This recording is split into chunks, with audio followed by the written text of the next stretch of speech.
Welcome to the Brett Davis Podcast. Well, good evening, everybody. It's an honor to have Billy Pratt, who's the co-producer and director of Waterman. How you doing, my friend? I'm doing well. Aloha kako to you. Yes. Now, were you surfing today? I mean, are you coming from the beautiful oceans of Hawaii, or what was going on? To be honest, I was. Early this morning, I had a little bit of canoe training. We do a lot of outrigger canoe racing, and when we finished, I was able to go and sneak a few waves before work. We have a little south swell coming in, so I'll probably be following the swell. It'll leave the islands and come over to California, and I'll be there in your town at the end of the week. We'll look forward to meeting with you. Have you lived in what part of Hawaii do you live? Yeah, I was born and raised here. My family's been here for, about 8 generations now. I'm from the island of Kauai, small island at the furthest northwest island, which is, I still have a tendency to call it home, but I do split time between Kauai and the island of Oahu. So I'm here for my work career, and this is where I got magically involved with this wonderful film. But I do split quite a bit of time hopping between the islands here. How long does it take to get from Kauai to Oahu? Great question. How do you do it? You don't surf. You don't surf by all the way down from island to island, right? No, but we do paddle canoes between the islands. A great mentor of mine, Brian Kealana, has always reminded us that the ocean is not what divides us; it's what connects all of us. Ooh, I like that. To even you and I there on the coast. So we do race canoes between the islands. But the more common path is by jet, by Hawaiian Airlines, and it takes us it's a 20-minute flight. You're literally up, and before you finish your glass of water, your drink, you're already on the way on the descension, going back down, landing. So being in Hawaii, which I tell you, I fantasize about living there all the time. I love San Diego. It's a great city, beautiful city, a little bit different than Hawaii. Hawaii, one thing I noticed, even with your busy schedule, I can imagine you probably are able to slow down a little bit more in some ways.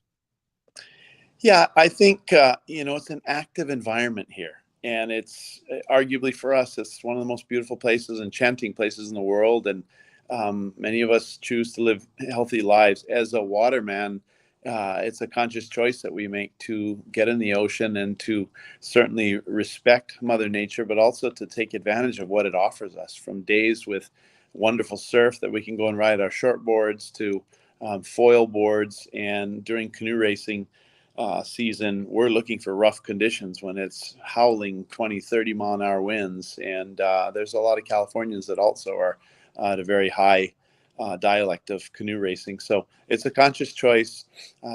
There's rarely a day that I don't go and get my gills wet in the ocean. So it's certainly a part of the fabric of what many of us do here, but it is a balance thing. You also need to put it aside to keep work going. I'm in the commercial real estate field, and so we balance certainly work with all of that wonderful ocean activity. So you do all these things. Tell me how you got involved with Waterman. Well, I tell you, I'm probably the most grateful person, and I know I'm not supposed to say this on your podcast. My partners always tell me this. I always tell people I'm not a filmmaker, and they say you are, and I've been asked to get involved in other films. I was approached by partners of mine who were setting out to do this story, a story that needed to be told on Duke Kahanamoku. Really a lost Hawaiian, perhaps a lost American. And he was lost in the shuffle during that era of strong racism and, Jesse Owens, Jackie Robinson, that type of thing. He was a dark man with heavy credentials as an athlete, but for us as Hawaiians, even a greater sense of compassion and humility, which we feel is the gift that we give to the world, and that's called the Aloha Spirit. And that being said, these producers and the director, Isaac Holosima, were coming to Hawaii to make a film. The reason they were doing it is Isaac is a Tongan, and his uncle was on his deathbed. The reason his uncle is significant, we pay tribute to him at the end of the film. And they heard that I was a waterman with credentials. They heard that I surf and I do a lot of championship canoe racing, but that I've also run the Duke Kahanamoku Foundation. And what the foundation does is one of my favorite people, by the way. Yeah, we basically raise funds to perpetuate the great legacy of Duke by giving scholarships and grants out. So I was contacted by about 8 people saying, these guys really want to meet with you. So after, assessing who they might be, which I've been approached in my capacity on the foundation running the board there, I thought I should sit down and talk with them. And they had a very enchanting story. And in his case, it was one for family reasons. His uncle was on his deathbed and said, we really need to make this film. We're not Waterman. We don't know the culture. We can't seem to get doors opened, but we've been told to come to you. So for me, it was important that I go and talk to my inner circle, which included Uncle Fred Hemmings, Uncle Joey Cabell. These are individuals with context. They surfed for Duke Kahanamoku. They lived with him. The interesting thing is that all of us on the production directing line weren't even born when Duke had passed on. So I think it's a wonderful story to tell, that there was a reason and a mission to tell it. They had compelling reasons that really moved me. And I went on to my inner circle, which included the Kahanamoku family. And I said, there's no way in Hawaii you tell a story about a person in a family without talking to the family and getting their permission. And so I went about, and I felt a trust in my na'au, in my gut, that these people had this story right. And we went forward, and they took in a lot of the advice I had, the direction, and I was just glad to be able to contribute. One of the important factors that we really wanted to tell the story from this lens is that you have Fred Hemmings, you have Joey Cabell and Paul Stroud, these individuals who are now in their 70s and surfed for Duke. They knew Duke. That's an important component of the story. But for us as Hawaiians, there's what we call kuleana. Kuleana is responsibility. And we had a responsibility to make sure that Duke this year on August 24th will be 134 years old. Wow. This man has 4 statues in 3 countries, and he's not a dictator. We're still talking about him by a one-name moniker. So if you have someone who's got 4 statues, in 3 countries, and has a wonderful story to tell, it's our kuleana to make sure we take it to the next generation. And in doing that, we needed to go and talk to today's heroes in Kelly Slater, Carissa Moore, Laird Hamilton, and by bringing Kai Lenny, by bringing them into the fold, today's kids have latched on to the movie. So now we feel like we've perpetuated Duke's story for another 100 years. How exciting. I've been a fan for years. Anytime I've been in Hawaii, it's really strange. I feel his presence to this day. Wasn't he, was he sheriff? Yes. He was sheriff of Waikiki, right?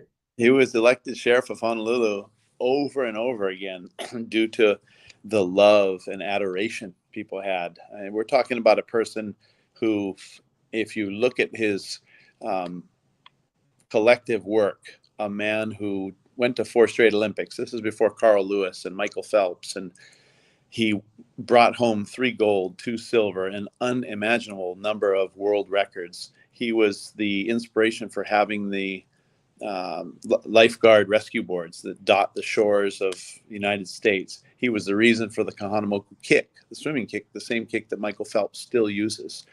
In addition to this, he was the cause for a bridge between Hawaii and Australia, USA and Australia, tourism to Hawaii. And on top of all that, he was the catalyst for the fact that we had the surfing in the Olympics. Now, this is all coming from a man who was a high school dropout and a beach boy.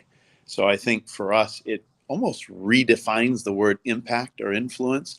There's no reason, even if your luck is hard and things are a challenge, look at what this human being has done during a certainly challenging time, riddled with oppression, inequality of rights, constant racism, and the magic that he was able to produce. It's certainly something we should celebrate each day. So we have a 2-minute clip of the film. Is it okay if we play it? Absolutely. Awesome. I can't wait to see it. Okay. At 14, Duke Kahanamoku embraced his responsibility to master the ultimate Hawaiian tradition, becoming a waterman. A waterman is someone who can do everything in the water. As a kid in Hawaii, you wanted to be a waterman, and the Duke was the big kahuna. To us, he's the king of surfing. No American athlete has influenced 2 sports as profoundly as Duke Kahanamoku. He was on the world stage, even though the world wasn't ready for it. All of a sudden, it's like he's a superstar. Jim Thorpe, Jesse Owens, Jack Johnson, and lost in that shuffle is Duke's role as a racial pioneer. He did encounter overt racism. He was able to break a lot of color lines. The amount of pride that he was able to give to his people. He was one of the biggest celebrities in the world. Aloha. He had come from nowhere to the Olympic team in 3 months, which is an unrivaled story in Olympic history. He changed the world with a Kahanamoku kick, the same kick that Michael Phelps learned. A superhuman feat. He's bringing a sport that nobody has seen before to their shores. I think that Duke shared surfing with the world because it was the greatest gift that he had received in his life, and he wanted other people to experience it. He rescued so many people. Lifesaving wasn't a profession back then. There are true heroes in the world, and he was one of them. Duke accomplished the seemingly impossible. The story of one of America's greatest icons. When the world saw Duke, they saw Hawaii.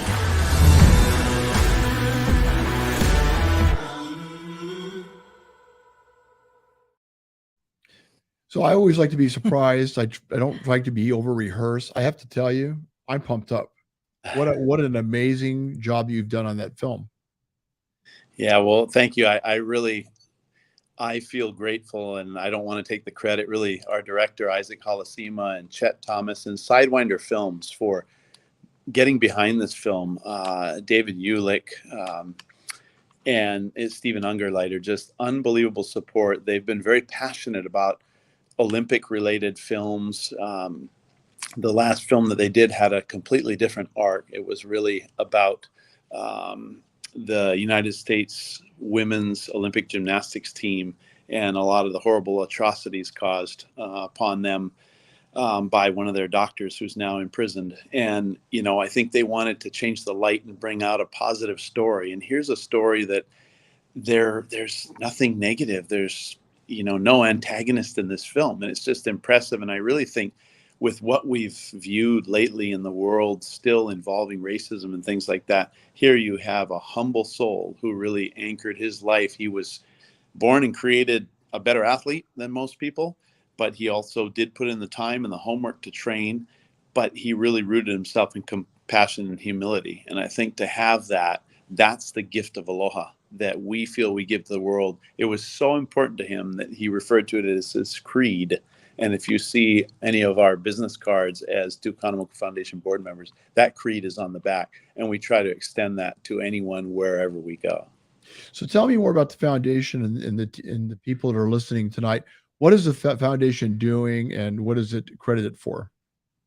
Yeah, so the Outrigger Duke Kahanamoku Foundation was created in 1986, and it was a merging of the Outrigger Foundation and the Duke Foundation. The idea was the same thing Duke was doing during his era. He asked my grandfather, who was an All-American swimmer at Yale at the time, so a hot swimmer from Hawaii, he said, "You guys need to help me bring in more of these athletes. We have a lot of athletes here who don't know how to get to the next level or don't know how to get the exposure."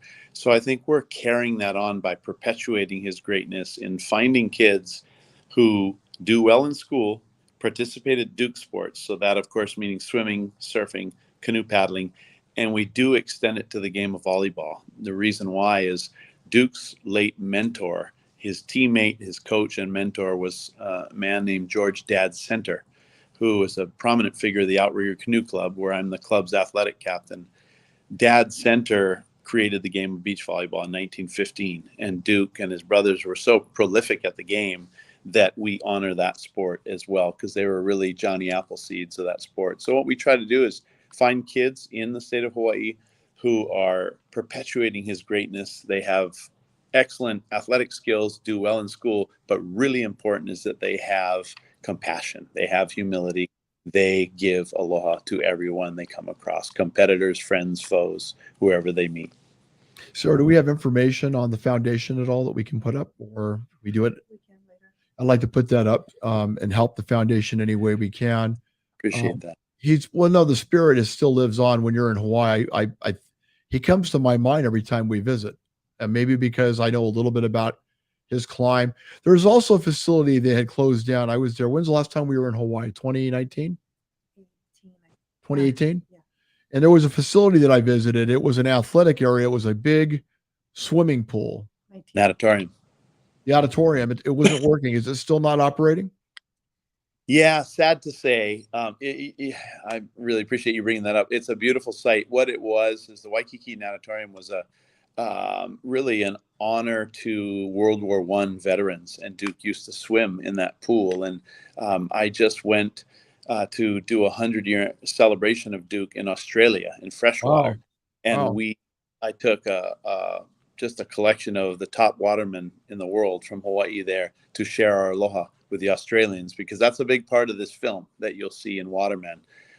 Cecil Healy, who was their top swimmer, and it's probably the greatest display of sportsmanship.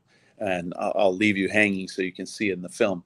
But we would all go and train during the day, and we'd run each bay, each head, and at the head of each bay, they had one of these natural saltwater pools. And they got them at every head in Australia. We can't get one of them working. So it's still there. It still exists. It's still a monument, but the pool portion is closed due to just probably liability issues. And how do you get it to operate without people getting hurt and that type of thing? Well, I would think with this type of film, plus the things that are happening, maybe there's a spark of something that could happen to where that could be reopened. Because when I visited there, I don't know if my wife remembers, we went by this facility, and I saw the history of where he, used to swim, and just a lot of acrobatic type things. It was a very active place for its time during. What year did it close down about? Oh gosh, it was before my time. I can't remember the year, but it's been closed for a very long time. My whole life, it has not. It's a nice. I mean, the area is nice. It's a pretty area. I mean, there's a lot of trees, right? Yeah, there's a beach park, a very popular beach park there, Kaimana Beach Park, and it's available for people to go by and see. And there is some movement on the political level to try to come up with a plan to reopen it or to keep the monument and do something with the pool area. We just need to find out what is going to work best for the community, as well as, from a safety standpoint. But I do agree with you. There's so many wonderful things happening because of Duke. We're in the process of trying to get a license plate approved, personalized plate with Duke's image on that plate, and a portion of the proceeds would go to the foundation. In addition to that, there is a 5th statue in the works right now in Del Mar, California, and Corona Del Mar, and you will see why, due to a rescue that he performed in 1925 when a ship capsized. And it's a moving part of the film that actually brings a lot of people to tears, because you start to find that this person had an incredible heart, an incredible soul for human life. He was a better athlete. Keep in mind, as I share in a lot of presentations, he was the equivalent during his era of being the best athlete in 2 sports. So today's world, that would be like being, I shared this with the pro surfing tour, it'd be like being Kelly Slater and Michael Phelps at the same time. And as I shared with a friend in Kelly, I said, Kelly, I think it's hard enough just being you. I couldn't imagine also being Michael Phelps at the same time. But for him to handle it with such grace and such poise and to care about people, it's a testament to why this man has statues all over the world, and he's 134 years old. It's impressive. Everything about him is impressive. It's impressive finally that the proper story at the right time is being told by you and your team. We look forward to trying to attend that event. I'm going to do everything I can to be there because, again, I've been a fan of Duke's for years, and I love Hawaii, and his spirit still lives. And I think the timing is right for a film like this, because we can always look at what's happened to us, but we need to also look at where we're going and how to move on. Absolutely. And we're finding that it has a tremendous amount of educational content. We're looking right now, working with our legislators here in Hawaii, as well as our educational departments, to make this a core curriculum, because it's not only a story about diversity, equity, and inclusion. It's about Hawaii's history and about athletics and adversity. And there's just so many pearls of wisdom that you can pull from it. And as you said, it's really a feel-good movie. I certainly would love to meet you there and share with you and have a great Q&A following the film. I will be available to anybody who has questions. In addition to that, it is available on Amazon, and you can watch it there. And it's one of these films that's actually better a second time or a third time, because you'll wind up seeing things that you may recollect or you may have heard of, and the second time it may pull the pieces together even more. And the team has done such a tremendous job, not only to tell his story, but then to choreograph it and weave it with music, that it really has a beautiful tone. It's really incredible. How long is the movie? 90 minutes. Good. That's a good time. Now tell me about your narrator, because I've heard of his name a few times. What's his name? Well, as we had these discussions, and my partner said, you really need to help us. You need to understand this is Hollywood, and we need to have an A-lister. We kicked a few names around, which us as proud Hawaiians have denied several people, because we were very concerned about people who may not know Hawaiian culture or be able to pronounce the names correctly. So when it came down to it, we felt if you're going to have a movie about a waterman, you might as well bring in Aquaman. So we were very fortunate. Brian Kealana and I had a call with an old friend in Jason Momoa, and he was touched by the story. It's part of his lineage, part of his heritage, and he gladly accepted the role and did an incredible job. So Jason Momoa is our narrator for Waterman. He's kind of wimpy for the role, don't you think? That's right. Well, I think some women may be disappointed. You're going to hear that voice, which is iconic. You're not. As soon as I heard the voice before I saw the name, I'm like, that's Aquaman. They got Aquaman. The first word you'll hear is water, and all you hear is water, and you just know that's Momoa. So we're so honored to have him, and to have him a big part of the story, and to continue to support it. We have carried on Hawaiian Airlines, so anyone who comes to the islands or goes back home, you can watch it on Hawaiian Airlines. And Jason helped us kick off a promo on that, so it's pretty special. I'm telling you, I may be a producer, but I'm the most grateful one. One of the greatest things that's happened for me is that I was offered a position as a producer and some payment due to the work on the film, and every dime I've ever received, I've given to the Duke Kahanamoku Foundation. So basically, I've given it to the kids of Hawaii as an investment. I think that's the appropriate thing, and that's my, again, kuleana, my responsibility is to invest in the future of Hawaii. Well, I believe in your foundation. I believe in what you're doing. We have some people that are popped in. Richard Kaufman, who I was just on, I was interviewed on his show. He does a lot with the military around the United States. Richard, great to see you again. He says, good evening, fellows. Michael Wagner, who's all the way, I think, from Austria. Isn't he from Austria? All the way from Austria, who's a phenomenal wellness doctor and chiropractor. Goes around all around the world, travel, loves Hawaii. Says, thanks, great story and information. Story about the Duke and the Hawaiian surf legend, the Duke. Aloha. Is that Melina Lowe? Also says, what a great internet and great interview. Somebody else says you're a good looking guy, but I'll take that name off because it might be a stalker. You never know with the way the world is nowadays. Be an ex-girlfriend of yours. Says she's from Hawaii. I don't know. I mean, aloha to every one of them, and all the way to Austria, and aloha to you bad boy. But so this is phenomenal what you've done, and I look forward to finding out more about the foundation. I've always wondered about if there was something like this. It totally resonates with me. It's important that Hawaii continues to stay strong, and as far as I'm concerned, Hawaii's always been doing as far as the earth and as far as not utilizing, not wasting things. It's kind of like the Native Americans. You've always been a step ahead of everybody else as far as respecting nature. Yeah, I think that's a big component to the Hawaiian culture. And one of the things I've tried to do at the foundation 13 years ago, a great buddy of mine, Billy Philpotts, and I created what's called the Hawaii Waterman Hall of Fame. And the idea there was if you look at Hawaii has largely some of the greatest watermen in the world. And when I say watermen, I mean people who can surf, can also swim, can ride big waves, they can canoe race, they can windsurf, foil board, you name the sport, nothing stops and defines them. They can cross over and do any of them. But a lot of them have a real humble nature, very similar to Duke, and that's the way we were taught. Now, we felt, again, Kuleana, our responsibility is, in light of Duke, all of us are walking in his legacy. And what we should do is tell the story of these people who are from our era. Again, I mentioned Duke had passed on before we were even born. He passed in 1968. And the thought of the Hawaii Waterman Hall of Fame, which is a subsect of the Duke Kahanamoku Foundation, is to honor those who perpetuate his legacy by being some of the world's best athletes at Duke disciplines.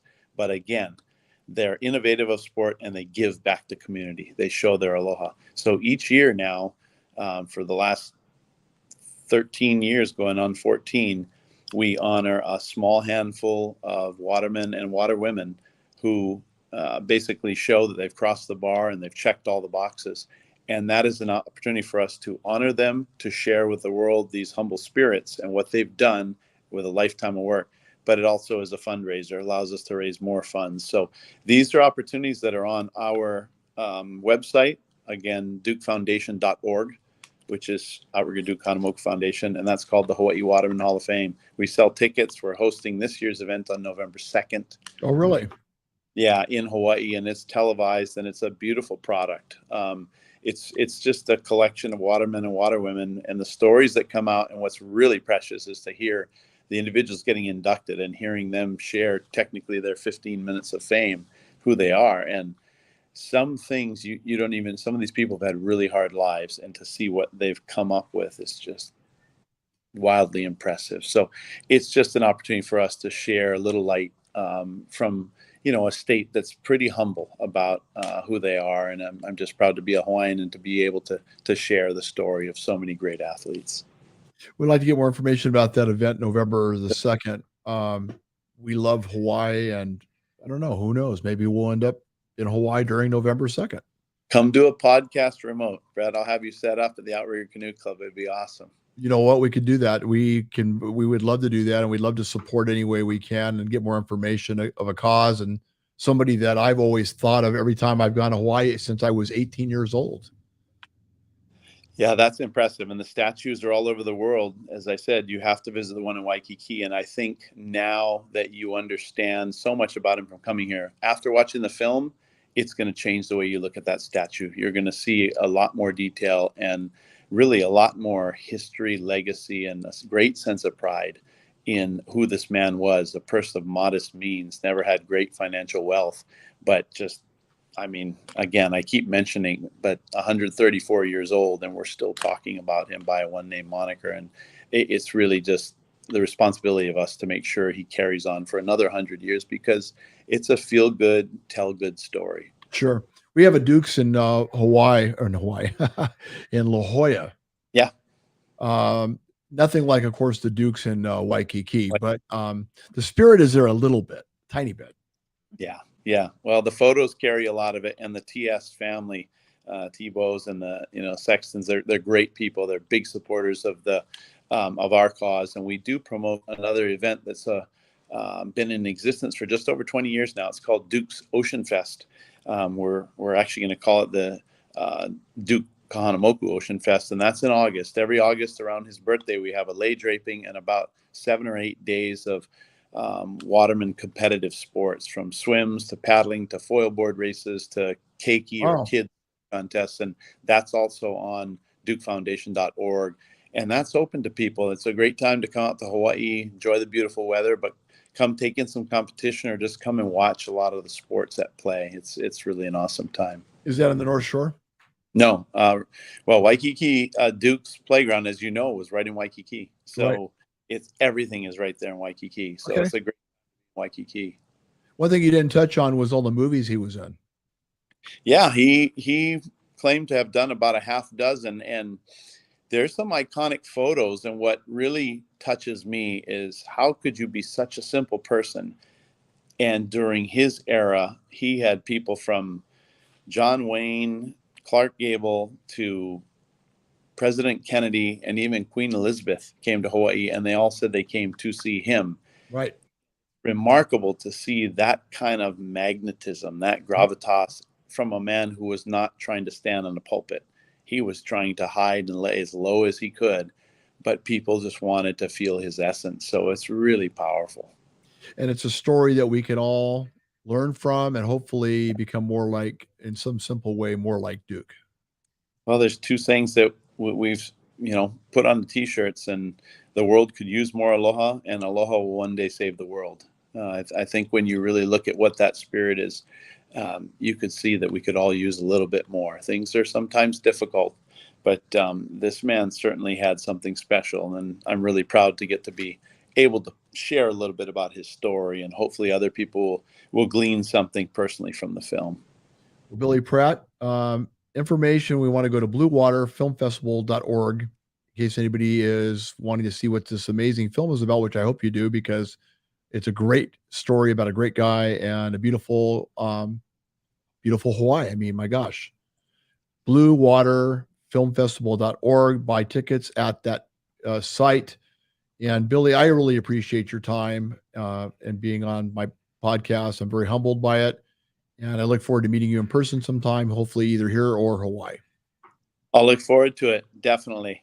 I can't wait. Please make your way out here. Otherwise, hopefully I'll see you Friday at 5:15. I'll be at the La Paloma Theater there in San Diego. And as I mentioned before, it's the ocean that connects us, not divides us. So I'll get on my canoe and see you shortly in a couple of days.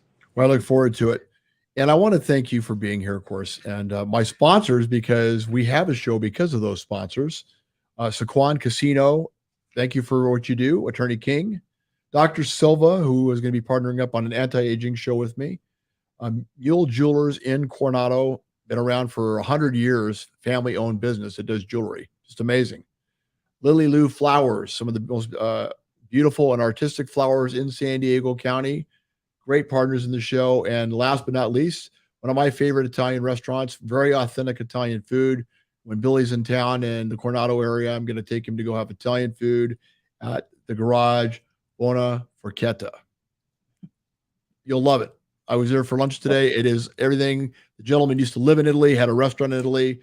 Now he's here in Coronado, and they have 5 restaurants in San Diego. But hopefully one of these times we'll get to go and take a bite, get some drinks. Sounds great. I'd be honored. You take care of yourself, Billy. Much aloha to you, Brett. Thanks so much for having me. Aloha. Aloha.